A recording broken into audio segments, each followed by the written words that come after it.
to my channel where I share inspiring stories based on true life events. Today, I tell the story of a young lady who was in her third year at university and she was required to do her internship. During her internship, she met an older colleague. This colleague was also there for his internship, but he was obviously older in age. She was 20 and he was in his late 30s. So she noticed some things about this colleague. She noticed that he was rather quiet, and anytime they were on break, he was always buried in materials, always doing some reading, always trying to gain knowledge from books. It was in the 90s anyway, so there was no phone, but he always had stacks of books with him that he brought along with him and always read. So being a brilliant girl, she felt intrigued by someone who always likes to get knowledge, because she herself really was a bright student and liked to read. So she got closer to him. There were other colleagues, but she just liked this about this particular man. And she approached him, and she just her style was always to ask him questions about issues of life, about sometimes about politics, sometimes about history. And then she found out that he always gave her such brilliant answers. It was never wrong with the answers he gave to her. Oh, so she was wowed. And then she got closer to this man. And as she got closer, she noticed that her wealth of knowledge also seemed to be improving and increasing. So it came to pass that the internship was over and it was time for everyone to move over to do their various things in life. So she went on to complete her fourth year. He went on to complete his fourth year also at university. Well, to cut the long story short, he was doing this internship because he had just transferred from a university abroad and decided that he wanted to live in Nigeria. So he just started off from the internship program with the plan to just finish up from there. He was doing other things. He had studied something else, but along the line he said, okay, let him change his course of study, and that's what caused the delay. And he had also taken some time out to do some work so that he'll be able to take care of his growing family with his wife. So he graduated. She also graduated. Let's call her name Toyin. Toyin graduated from university, and Mr. Oboma also graduated. After graduation, they visited each other quite often, and the wife of Mr. Oboma got to know Toyin and they became family friends. So as time went on, Mr. Oboma and Toyin, Mr. Oboma's family and Toyin went separate ways. Mr.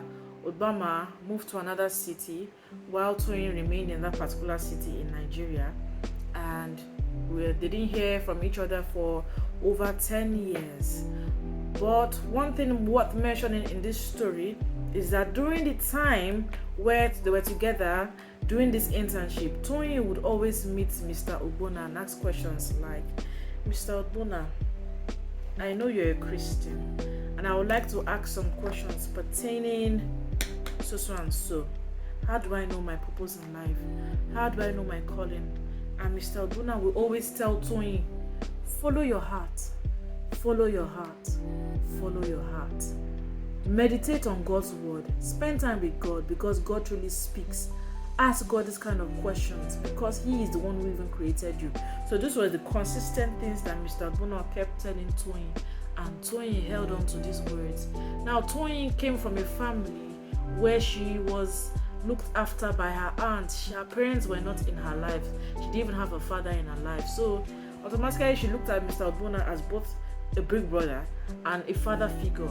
So she held on to what Obona said for life. Well, fast forward, they didn't see each other for about 10 years. But the good news was, by then social media came, Facebook came, and Toyin found Mr. Obona again on Facebook. So they connected, and Toyin said, "Oh, Mr. Adbona, please, when next were you going to be in Lagos, which is where Toyin was living? I just need you to just come. Anytime you're in Lagos, please come to so and please." So she gave an address. So by the time Mr. Adbona was visiting Lagos, not long from then, he told his wife about Toyin. Like, you remember Toyin? She said, "Oh, I can never forget Toyin, that brilliant girl. She likes asking questions and all that." Okay, I'm going to see her. Let's go together. So Mr. Adbona went with his wife, Mrs. Ogbona. They went to see Toyin in Lagos. When they got to Lagos, they followed the address that she gave. We're like, this address doesn't look like a home address now. It was very big. It was more or less an office address. So they went in there. Lo and behold, they found out that Toyin was the owner of this very large chain of supermarkets. Toyin, this is yours? Yes. And she began to bring out various magazines that had the interviews that she had honored. They even went to, she said, didn't you check the internet about me? And they checked the internet and they saw that this Toyin was now a very, very big woman. Very big woman, in fact. Very, very successful, highly successful. She had over 20 chains of supermarkets in Nigeria. Wow. So they were so happy with her. They prayed, they thanked God on her behalf. Back home, Mr. Adbona had a daughter, one of his daughters that had graduated from the university. She had completed her compulsory youth service corps and was job seeking. So she had looked for a job in the city of Ibadan, which is where they lived, and it was quite difficult getting a job. She had interest in administration. She had interest in she just wanted to gain experience. Like, it came to a point where, like, okay, let me even just do something. I can't just be staying at home. Let me just do something. Let me just gain experience. So the daughter was there, like, struggling. What can I do? So the daughter went on to have a master's degree, an MBA, to try and get an MBA from the university. And so as she was doing her MBA, she did it on a part-time basis, hoping that along the line a job will come through. So the MBA program happened to just be on Saturdays, and then she said, okay, maybe along the line I'll be able to get a job because it was a 2-year program. I don't just want to immerse myself doing an MBA. Well, if it's full-time, it's about 1 year, but I don't want to be jobless again for another 1 year, because she was jobless. She had not worked for like a year. Okay, so to cut the long story short, she started her MBA program, and on her own, she remembered that as a child, when she was 7 years old, when she was around, was it 7 or 8, when Toyin always visited them, she remembered how Toyin was very close to her, and Toyin also always told her story. She was admiring Toyin, that if Toyin could do this for herself, let me even ask Toyin for some mentorship and things like that. Dad has already said Toyin is successful, or she called her auntie. Auntie Toyin is really successful. Let me try and get some mentorship from her. The lady called Toyin came to visit the Odbonayas in Ibadan. So while visiting, they got talking, and Mr. and Mrs. Odbona's daughter, let's call her Felicia, said, "Auntie Toyin, I've been jobless, but I'm having a master's degree program.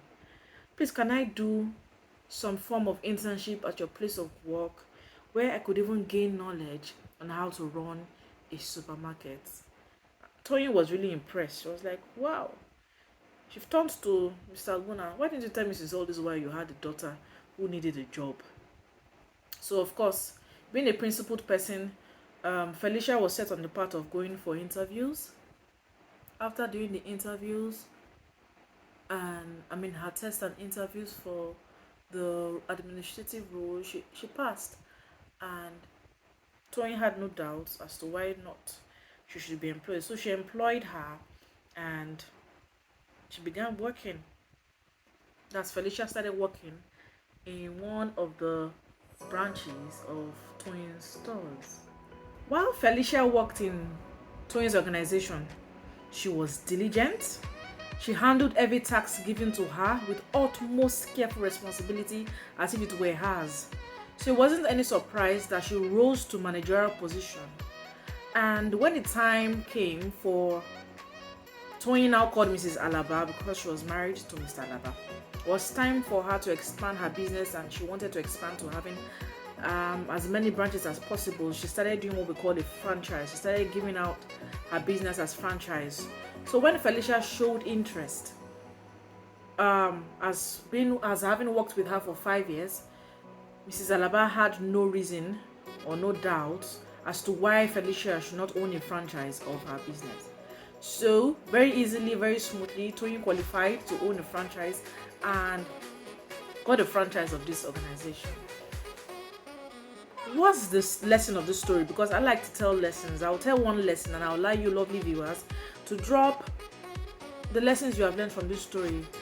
From me, I would say that one good turn deserves another. Look at the father of Felicia. Look at the mentorship role he played in the life of Toyin. He was not an admire man. An admire man he did not take advantage of young girl Toyin when she came to meet him for advice. When she came to meet him for questions, he did not take advantage and say, this young girl is coming to me. Maybe she wants me to be her sugar daddy. Let me start befriending her. Let me start taking her all around to let her be my girlfriend. No. He didn't have. If he did that with her, started going into adultery with her, definitely 20 or many years from there, Toyin will not have been a help to his own daughter. So this, what I'm saying is, one good turn deserves another. Thank you very much for listening to my story, and I hope you have learned one or two lessons. Join me again on this channel where I share more beautiful, inspiring stories. Bye for now.